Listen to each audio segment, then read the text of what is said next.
मुख्तसर अहकाम। पंजगाना नमाजें किस तरह अदा की जाएं? हर मुसलमान पर रोजाना 5 वक्त की नमाजें पढ़ना वाजिब है। रोजाना की इन 5 नमाजों के पढ़ने का तरीका एक ही जैसा है, लेकिन उनके रकतों की तादाद और बजा लाने का वक्त अलग अलग है। फजर की नमाज 2 रकत, ज़ोहर की 4 रकत, असर की नमाज भी 4 रकत, मगरिब की 3 रकत और इशा की नमाज भी 4 रकत है। हर रकत में एक रुकू और 2 सजदे होते हैं।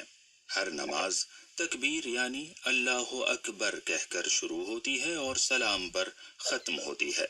और अब आइए देखते हैं कि किस तरह नमाज पढ़ी जाती है। मिसाल के तौर पर मगरिब की नमाज को लेते हैं। इससे पहले कि हम नमाज शुरू करें, ये जरूर देख लें कि नमाज से पहले जो उमूर अंजाम देना जरूरी है वो अंजाम दिए हैं या नहीं, जैसे वुजू करना, लिबास का पाक होना, क़िबला रुख खड़े होना वगैरह। नमाज से पहले अजान और इकामत कहने की बहुत ताकीद की गई है, अगरचे ये वाजिब नहीं है बल्कि मुस्तहब है।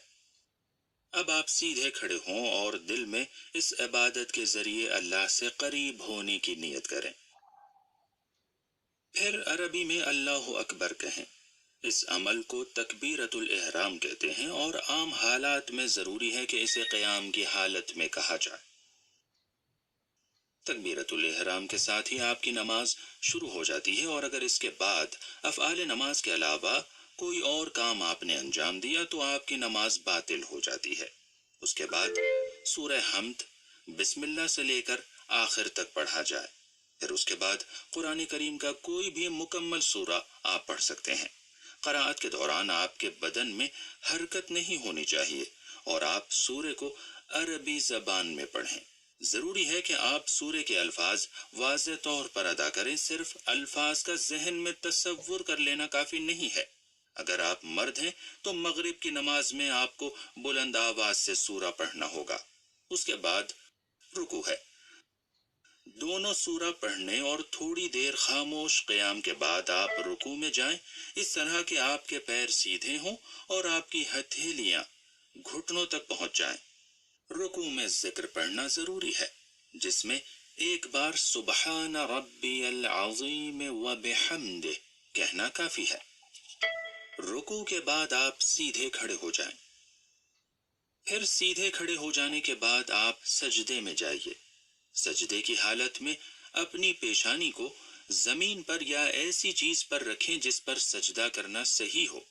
साथ साथ दोनों हाथ की हथेलियां, दोनों घुटने और दोनों पैरों के अंगूठे जमीन पर होने चाहिए और सजदे में जाकर एक बार सुबहान रब्बियल आला व बिहम्दिह कहना आपके लिए काफी है। फिर आप सजदे से सर उठाइए और सीधे बैठ जाइए। फिर उसके बाद दूसरे सजदे में जाइए, बिल्कुल पहले सजदे की तरह। ये याद रहे कि हर रकत में आपको 2 सजदे अंजाम देने हैं। अब सवाल ये कि क्या मैं हर चीज पर सजदा कर सकता हूँ? नहीं, हर चीज पर नहीं। सजदा ऐसी चीजों पर होगा जो जमीन से हों या जमीन से उगने वाले उन पौधों या पत्तियों पर होगा जो खाने और पहनने के इस्तेमाल में नहीं आती। लिहाजा आप मिट्टी, रेत, पत्थर, कंक्रीट, लकड़ी, दरख्त की ना खाई जाने वाली पत्तियों, यहाँ तक कि ऐसे सादे कागज पर जो खालिस लकड़ी से बनाया गया हो सजदा कर सकते हैं। वैसे बेहतर ये है कि मिट्टी पर सजदा किया जाए और उसमें भी तुरबत हुसैनी पर सजदा करना मुस्तहब है, जो कि इमाम हुसैन अलैहिस्सलाम की कब्र अतहर से ली जाती है। याद रहे कि सजदा सिर्फ जमीन और उन पौधों पर हो सकता है जो खाए या पहने नहीं जाते।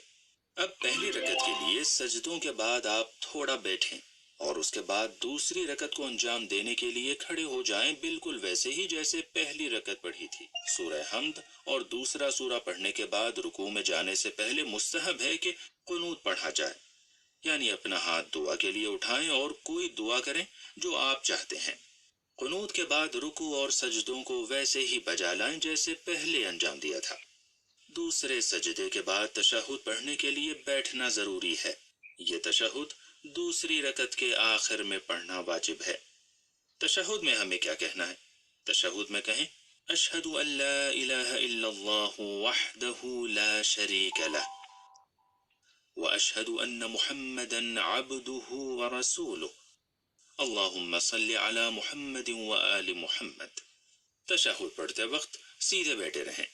اس کے بعد نماز مغرب کی تیسری اور آخری رکعت کے لیے کھڑے ہو جائیں، جس میں آپ کو آہستہ آواز میں سورہ حمد یا 3 بار تسبیحات اربع پڑھنی ہوں گی، جیسے سبحان اللہ والحمد للہ ولا الہ الا اللہ۔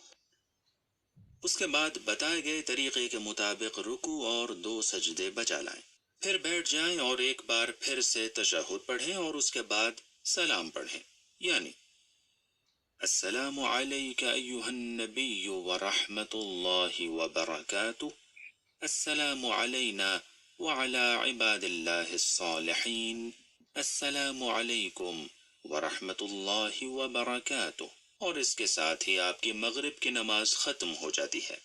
دوسری روزانہ کی نمازیں بھی ایسے ہی پڑھی جاتی ہیں، لیکن فرق صرف ان کی رکعتوں میں ہوتا ہے۔ ہاں، یہ خیال رہے کہ مردوں اور خواتین دونوں کو ظہر اور عصر کی نماز دھیمی آواز میں پڑھنا چاہیے، اور صرف مرد فجر کی نماز اور مغرب اور عشاء کی پہلی 2 رکعتیں بلند آواز سے پڑھیں گے۔ اب آئیے دیکھتے ہیں کون سی چیزیں نماز کو باطل کر دیتی ہیں۔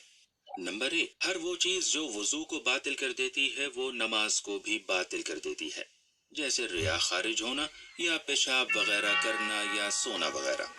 نمبر 2، نماز کے ارکان میں کسی چیز کو جان بوجھ کر یا بھولے سے کم یا زیادہ کرنا۔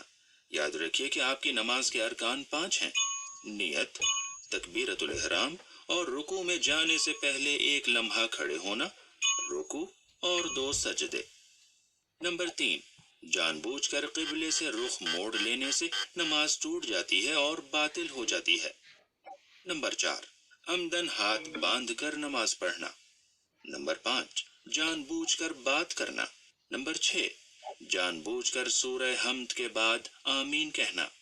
نمبر 7، بلند آواز سے ہنسنا، لیکن صرف مسکرانے سے نماز باطل نہیں ہوتی۔ نمبر 8، مادی اور دنیاوی مسائل کے لیے گریہ کرنا۔ نمبر 9، نماز کی حالت میں کھانا پینا۔ خدا قبول فرمائے۔